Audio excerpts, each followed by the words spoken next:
Hello. Today we are going to take a look at the security risk score as an option within Workspace ONE Intelligence and what you can actually do with it. First, we're going to start in the VMware Cloud Services portal, your landing page for accessing everything around cloud-based Workspace ONE. So we are going to launch the Workspace ONE service here, which is going to take a second to load. And we will actually land directly within Workspace ONE Intelligence, from where we can deep dive into Workspace ONE Intelligence itself. And we're going to do that, but also navigate to all the other cloud-based services like UEM, Hub Services, Dean, and so on. But we wanted to take a look at the security risk score. And for that, let's take first a look at an individual device and how it looks like on that one. To get there, I'm just opening the experience score, which is showing me some general information about my organization, which is more health related and not that much in our focus for today. So I'm just opening the device pane here. I can see that there are a couple of devices with poor score. Again, this is health related and not security related, but I'm going to pick that device here. We're just directly seeing that this device has a security risk score of medium, while other values are still loading in the background. Now, what does this mean? In the end, there are three variations of the security risk score for a device, which can be low, medium, and high. And actually, it's up to your definition when a device is being classified as low, medium, and high. But in general, behind that are different contributors like is your device patched? Is it having the right compliance status?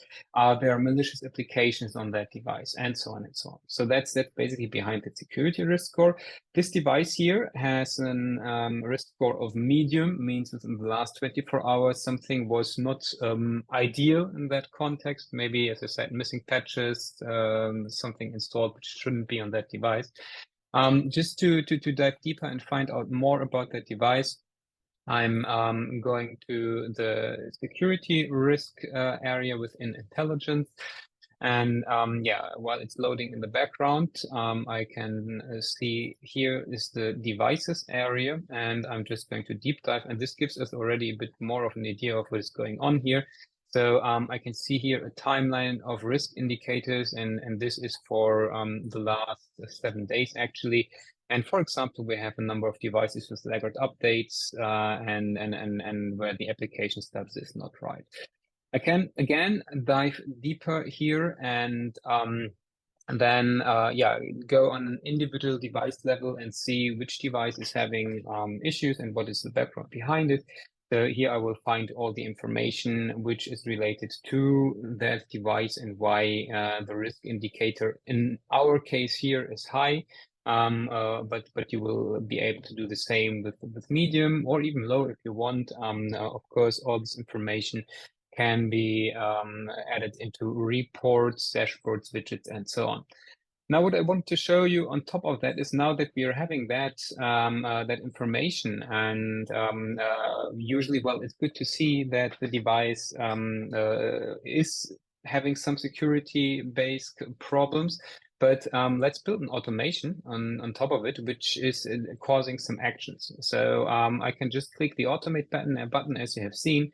And you can see here the trigger rule in Workspace ONE Freestyle within intelligence is from a filter perspective, everything which is having a risk score, risk score equals high, everything or every device having that high risk score, is falling into that area. And obviously, this is just the filter criteria. I want to add an action, just doing something with that device. And here I can see my connectors, and I could do quite a lot here. So for example, I could, if I'm a ServiceNow customer and I have the connector set up, I could create a ServiceNow ticket, which is then informing the help desk, proactively getting some stuff initiated. I could also just post a message into Slack, post a message into the Hub services. And even if I have custom connectors, I can also do more API-based activities. To keep it simple, we are just going to Workspace ONE UEM here, and you can see, well, the well-known options of what you can do within Workspace ONE UEM with devices. So you can tag the device, send email, SMS, cause some action on these devices. And yeah, well, what would be a typical action is I'm having a device which is having a high risk score. So I want to remove a profile from that device. So this is my activity for now. I could even go that far and do and execute an enterprise-wide push a patch or OS update. So you can see there are quite a lot of actions that you can do. But of course, this is individual to each and every customer. So I'm going to add that action. And yeah, well, what would be a typical activity or could be a typical activity? I could remove, for example, just scrolling a bit, I was seeing it an email profile. Well, this would be now an iOS email profile, but it's just an example. Showing you that it's collecting the profile information from Workspace ONE. Means you first have to create your profile, which you want to do, for example, also pushing some restriction options, or as an example, in our case, we want to remove the email profile if the risk status of a device is high.